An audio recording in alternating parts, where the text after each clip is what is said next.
एक बार एक भिक्षु भगवान बुद्ध के पास आया। उसका दिल कांप रहा है और उसका दिमाग संदेहों से भरा है।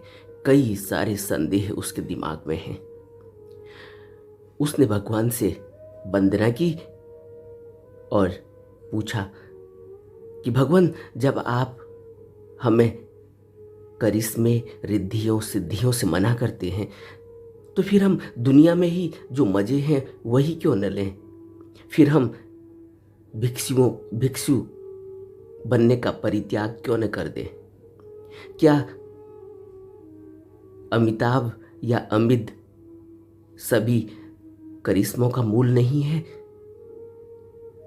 भगवान बुद्ध ने उसकी उत्सुकता भांप ली और कहा कि हे श्रावक, तुम अभी बहुत नए हो, नयों में भी नए हो। तुम अभी संसार की सतह पर तैर रहे हो।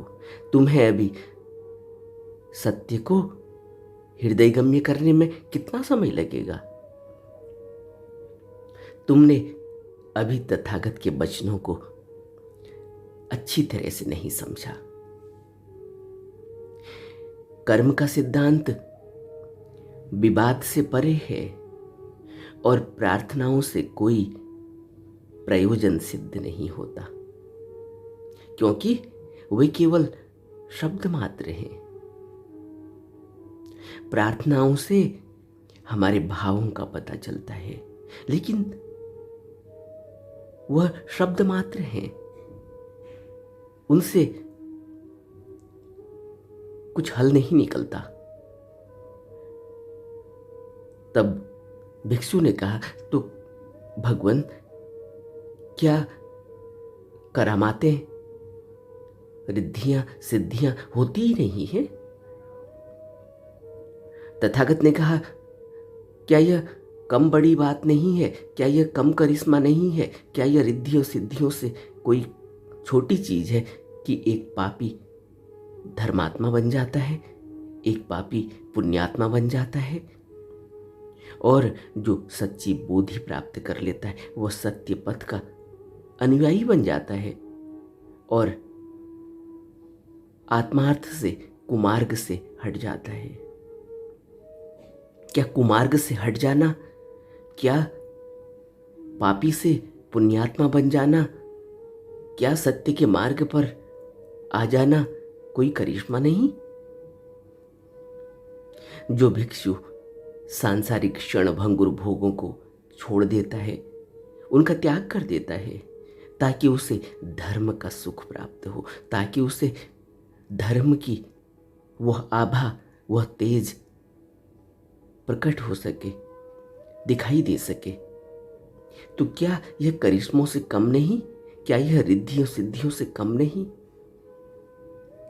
एक व्यक्ति कर्म के अभिशापों को आशीर्वादों में पलट सकता है। करिश्मे करने की इच्छा तो लोभ से पैदा होती है या अहंकार से पैदा होती है। क्या यह छोटी बात नहीं? क्या यह करिश्मा नहीं कि कर्म के अभिशापों से कोई व्यक्ति आशीर्वादों तक पहुंच जाता है, कर्म के अभिशापों से मुक्त हो जाता है? क्या यह करिश्मा, क्या यह रिद्धियों सिद्धियों से बढ़कर नहीं? जो भी परिवारजक, जो भी भिक्षु यह नहीं सोचता कि लोग मेरी वंदना करें, लोग मेरे को नमस्कार करें, लोग मेरा आदर और सम्मान करें, वह ठीक सोचता है। और यद्यपि अगर लोग उसका अगौरव करते हों, अगर लोग उसका अपमान करते हों, लोग उसको गालियां देते हों, तब भी वह अपना मन मैला नहीं करता, वह समभाव में बना रहता है। क्या यह करिश्मा नहीं? क्या यह रिद्धियों सिद्धियों जैसा नहीं? वह भिक्षु सही है जिसके लिए अब कोई स्वप्न नहीं, अब कोई स्वप्न का अर्थ नहीं, अब कोई नक्षत्र नहीं, अब कोई लक्षण नहीं, अब कोई मिथ्या विश्वास, अंधविश्वास, रूढ़िवादिता, कुरीतियां, आडंबर, पाखंड नहीं, क्या यह रिद्धियों सिद्धियों से कम नहीं? क्या यह किसी करामात और किसी आश्चर्य से कम नहीं कि कोई भिक्षु अब स्वप्न लक्षण से मुक्त हो गया, कुरीतियों से मुक्त हो गया, पाखंड और आडंबर से मुक्त हो गया? क्या यह आश्चर्य नहीं? अमिताभ यानी अमिद मूल स्रोत है ज्ञान का, जो ज्ञान को जन्म देता है। अमित का अर्थ है, अमिताभ का अर्थ है प्रकाश। और यह प्रकाश बाहर सूर्य का प्रकाश नहीं है जो आंखों से दिखाई देता है, जो सुबह दिखाई देता है, शाम को ढल जाता है। यह अमिद वह नहीं है। यह अमिद जो ज्ञान को जन्म देता है, प्रज्ञा को जन्म देता है, जो शील को जन्म देता है और जो बुद्धत्व तक को जन्म देता है। यह अमिताभ प्रकाश है, मनुष्य के अंदर है। और सभी करामातें इसी का मूल है। करामातें यहीं से निकलती हैं। और यह करामातें वह करामातें नहीं हैं जो यहाँ करतूत दिखाने के लिए और ठगी करने के लिए जो संसार में चल रहा है। अमिताभ से बढ़कर आश्चर्यजनक रहस्यपूर्ण करिश्मा क्या है? मनुष्य के अंदर, भिक्षु के अंदर, परिवारजक के अंदर, उपासक के अंदर जब वो गहन साधना करता है, अमित प्रकट हो जाता है, प्रकाश प्रकट हो जाता है। क्या इससे बड़ा करिश्मा कोई है? तभी भिक्षु ने कहा, लेकिन भगवान, क्या सुखावती व्यूह में यह कथन दिया नहीं गया है कि अमित यानी अमिताभ ही सारी करामातों, सारी रिद्धियों सिद्धियों का जन्मदाता है? फिर भिक्षु ने कहा कि कहा जाता है कि पश्चिम में एक स्वर्ग है जो पवित्र भूमि है, जहां चांदी, सोना, हीरा, मोती सब सजे हुए हैं, जहां स्वच्छ पानी की नदियां बहती हैं, जहां चारों ओर सुखद सैर हो सकती है, कमल खिले हुए हैं, जो भी स्वर्ग का वर्णन हो, जहां पक्षी हैं, उनकी आवाजें लगातार 24 घंटे जो धर्म की स्तुति कर रहे होते हैं, मधुर गान उनका चल रहा होता है, धर्मानुस्मृति चल रही होती है, बुद्धानुस्मृति चल रही होती है, संघानुस्मृति चल रही होती है। क्या वहां प्राणी को कोई दुख नहीं है? वहां सब सुखमय ही है, इसीलिए उसको सुखावती व्यूह कहा गया। क्या ऐसा कुछ नहीं है? बुद्ध ने कहा, ऐसी स्वर्ग भूमि है, लेकिन वो आध्यात्मिक है। वहां उसी की पहुंच है जो स्वयं आध्यात्मिक है। थोड़ा समझो भिक्षु, थोड़ा समझो, वहां वही पहुंच सकता है जो स्वयं आध्यात्मिक हो गया हो, जो स्वयं स्पिरिचुअल हो गया हो। वहां वह कोई ऐसा, इस जमीन में कोई ऐसी भूमि नहीं पश्चिम की तरफ या पूरब की तरफ, जो पश्चिम की तरफ तुम कह रहे हो कि कोई ऐसा स्वर्ग है, वह इस जमीन में नहीं है। वह एक आध्यात्मिक यात्रा है। कि भूमि को कहां खोजोगे? पश्चिम में, जो इस संसार का प्रकाश दिखाई देता है, यह तो सूर्यास्त होते ही बंद हो जाता है। सूर्यास्त होते ही अंधेरा छा जाता है और सब कुछ अंधकार से ढक जाता है। और पापी मार हमारी देह को कब्र में दफना देता है। जैसे ही अंधकार छाया, जैसे ही मृत्यु हो गई, जैसे ही शरीर जमीन पर गिरा, वैसे ही यह मार ने हमें दफना दिया, कब्र में दफना दिया हमारी देह को। लेकिन वहाँ ऐसा प्रकाश है जो निरंतर रहता है, 24 घंटे रहता है। उस प्रकाश का अंत नहीं होता। इस प्रकाश का अंत हो जाता है, उस प्रकाश का अंत नहीं होता। वह अनंत जीवन है, वह आध्यात्मिक है। इसलिए वहाँ जो भी वर्णन स्वर्ग भूमि का किया गया है वो यहाँ कहीं पश्चिम में या पूरब में नहीं है। तब भिक्षु ने कहा कि मैं समझ गया,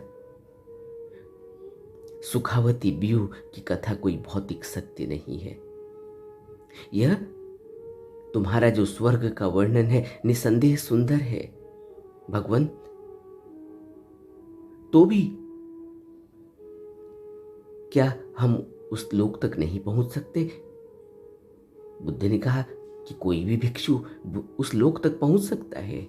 वह लोक तो आध्यात्मिक लोक है। उस आध्यात्मिक लोक की यात्रा के लिए ही कोई भिक्षु बनता है। और जब वो भिक्षु बनता है तो जब वह उसकी यात्रा होती है, आध्यात्मिक यात्रा होती है, तो यह यात्रा में उसको यह सब कुछ दिखाई देता है। यह सब कुछ उसको उसका एक धीरे धीरे यह उसका रोज का, यह उसका जीवन हो जाता है। ऐसा नहीं है कि यह कोई कभी कभी दिखाई देता है और फिर नहीं दिखाई देता।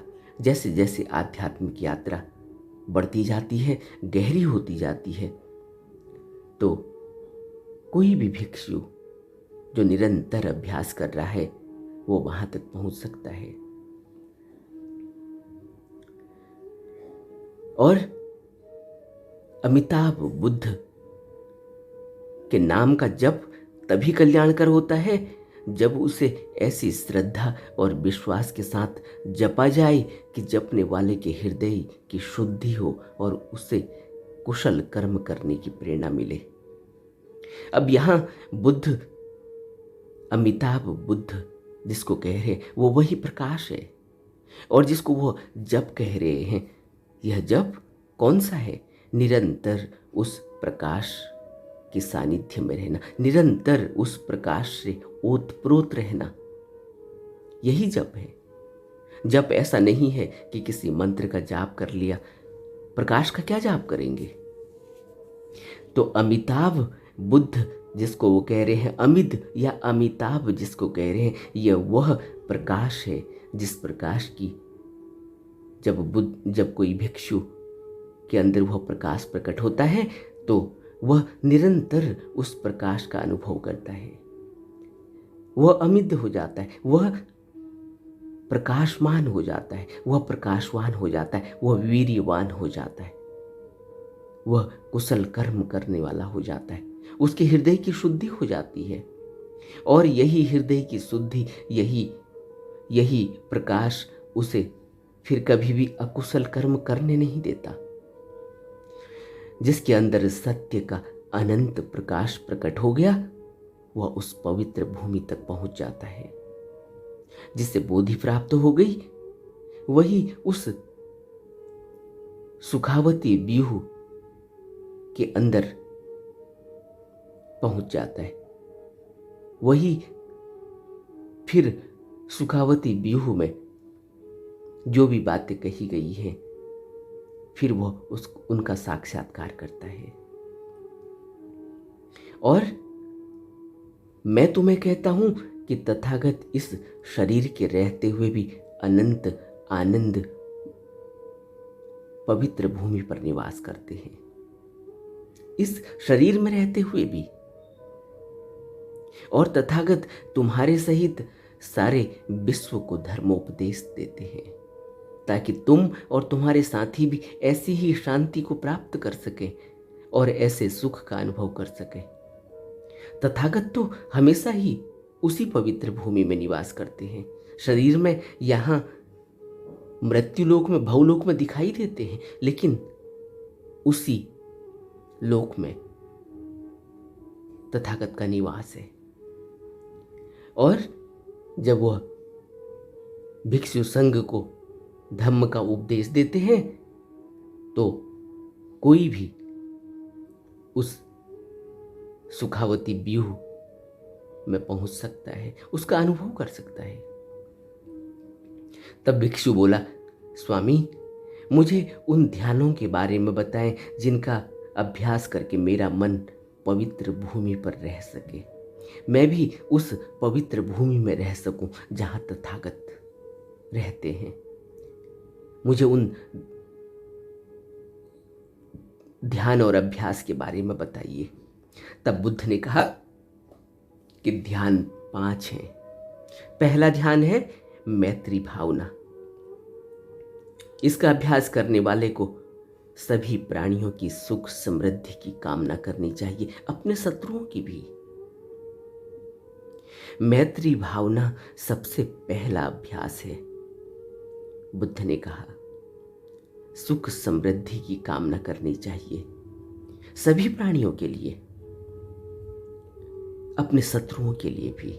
और दूसरा ध्यान है करुणा भावना, जिसमें तुम सभी प्राणियों की दुखित अवस्था की कल्पना करते हो और उनके प्रति दुखित अवस्था की कल्पना और उनके प्रति गहरी अनुकंपा का अभ्यास करते हो। कौन सी दुखित अवस्था की कल्पना करते हैं? कि यहां सभी प्राणी कैद हैं और दुख इस संसार का नियम है। दुख, इस संसार में दुख है, जो आर्य सत्य बुद्ध ने कहा। और इसीलिए सभी प्राणियों पर करुणा की भावना उठती है और यही करुणा की भावना गहरी गहरे अभ्यास की तरफ ले जाती है। और तीसरा ध्यान है मुदिता की भावना। मुदिता से ईर्ष्या की भावना पैदा नहीं होती, दूसरे प्राणियों की सुख समृद्धि से खुशी मिलती है, आनंद मिलता है और हम आनंदित होते हैं। तो तीसरा ध्यान है मुदिता की भावना। और चौथा ध्यान है प्रतिकूल भावना। अपने शरीर की गंदगियों का विचार करते हो और सोचते हो कि शारीरिक काम भोग कितने तुच्छ हैं और इनके परिणाम कितने भयावह हैं, कितने दुखद हैं। यह प्रतिकूल भावना है। यह प्रतिकूल भावना का अर्थ यह नहीं कि हम कोई नेगेटिव सोच रहे हैं। यह प्रतिकूल भावना का अर्थ है कि कोई भी कर्म करने से पहले उसके परिणामों को अच्छे से देख लेना। और कोई भी कर्म हम इस संसार में करते हैं, संसार के लिए करते हैं, वह हमें इस संसार में सुख नहीं देता, दुख ही देता है। उसका अंत, उसका रिजल्ट, उसका अंत दुख में ही होता है। और पांचवा ध्यान है उपेक्षा भावना। उपेक्षा भावना का अर्थ है जिसमें तुम सभी द्वंद्वों से सभी द्वंद्वों से ऊपर उठ जाते हो। द्वंद्व क्या होते हैं? विचारों की उलझने, प्रेम, घृणा, अत्याचार सहन करना, समृद्धि का अभाव, सभी से ऊपर उठ जाना। उपेक्षा का भाव, उपेक्षा का अर्थ है कि मैं सम हो गया, न तो मैं अब बुरे में हूं न मैं अच्छे में हूं, मेरा कोई जजमेंट नहीं। यह पांचवा भाव है उपेक्षा का।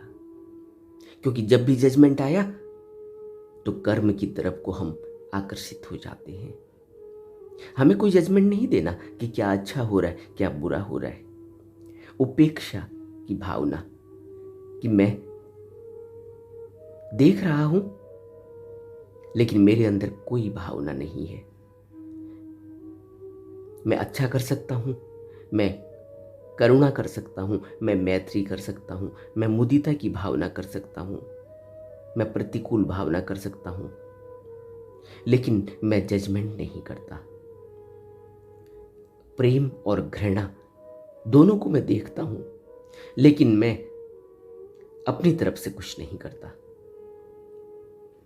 तथागत का सच्चा अनुयायी न तो आत्म क्लेश पर निर्भर करता है और न बाह्य क्रियाकलापों पर। वह आत्मदृष्टि से मुक्त होकर अपने आप को एकमात्र अमित को समर्पित कर देता है। अमित यानी बुद्ध का वह स्वरूप जो प्रकाश रूप है, जो प्रकाशवान है, उस स्वरूप को समर्पित कर देता है, सत्य के असीम प्रकाश को। जब तथागत ने यह सभी बातें भिक्षु को बताई, लेकिन भिक्षु के दिल में झांका तो भिक्षु का दिल अभी भी संदिग्ध है। अभी भी उसके अंदर प्रश्नों की झड़ियां वैसी ही निकल रही हैं। तब तथागत ने कहा कि बेटा, अभी भी कुछ संदेह बाकी हो तो पूछ लो। तब भिक्षु ने पूछा, क्या मेरे जैसा एक विनम्र परिवारजन भी अविद्या के नाम के अलौकिक ज्ञान को प्राप्त कर सकता है? क्या रिद्धि अलौकिक शक्तियां मुझे भी प्राप्त हो सकती हैं? क्या रिद्धियों, सिद्धियों और उस करामातों के बारे में मुझे भी कुछ बताइए जिनका अभ्यास करके एक आदमी को समाधि प्राप्त होती है। तब फिर बुद्ध ने कहा कि कौन सी करामातों की बात कर रहे हो श्रावक? तब श्रावक ने कहा कि करामातें तो 6 होती हैं। जब दिव्य चक्षु खुलता है, जब दिव्य स्रोत खुलता है, जब कार्य निर्माण होता है, जब पूर्व जन्मों में के विषयों का ज्ञान होता है, जब दूसरों के चित्त की जानकारी और विचारों की जानकारी होने लगती है, या जीवन के अंत के बारे में जानकारी होने लगती है, क्या वो करामातें नहीं हैं? यह भिक्षु ने पूछा कि यह भी तो करामातें ही हैं कि जब दिव्य चक्षु खुलता है, जब दिव्य स्रोत दिखाई देता है, जब पूर्व जन्मों के विषय में ज्ञान होने लगता है, जब दूसरे के चित्त की जानकारी और विचारों को हम पढ़ने लगते हैं और हमें अपने जीवन के अंत के बारे में, मौत के बारे में जब पहले से ही जानकारी हो जाती है, क्या यह करामातें हैं? तब तथागत ने कहा कि यह सब आश्चर्यजनक बातें हैं। हर आदमी ऐसा सामर्थ्य प्राप्त कर सकता है। अपने ही मन की सामर्थ्य की बात सोचो। तुम यहां से लगभग 200 कोस की दूरी पर पैदा हुए हो, तो क्या तुम अपने विचार से एक क्षण में अपने जन्म स्थान तक नहीं पहुंच सकते? इसमें कौन सी बड़ी बात है भिक्षु? मुझे बताओ कि लगभग 200 कोस दूर अगर तुम्हारा जन्म हुआ हो यहां से, तो क्या तुम अपने विचार से एक क्षण में उस जन्म स्थान तक नहीं पहुंच सकते? क्या अपने पितृगृह की जानकारी प्राप्त नहीं कर सकते? क्या तुम अपने मन की आंख से जिसे हवा उखाड़ सकती हो, पेड़ की जड़ें नहीं देख सकते? इस मन की आंख से पेड़ की जड़ों को देखना कोई मुश्किल काम तो नहीं। सामने पेड़ है और मन की आंख है, उसकी जड़ें देखना क्या कितना कठिन है?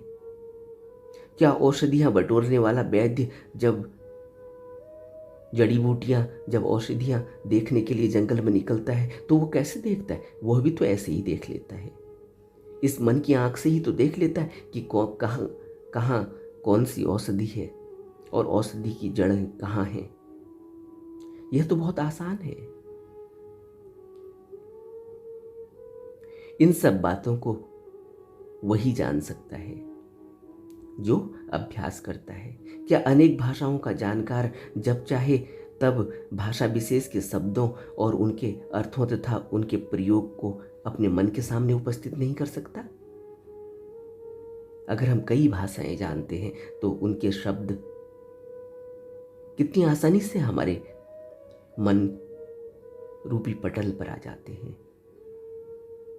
तथागत ने इन सब की अपेक्षा और कितनी अधिक बातों की जानकारी रखते हैं। वे आदमियों के हृदय में झांकते हैं और उनके विचारों को जान लेते हैं। प्राणियों के विकास के बारे में जानकारी रखते हैं। उनके अंत के बारे में उन्हें पूर्ण जानकारी रहती है। यह तथागत देख लेते हैं। क्यों? क्योंकि तथागत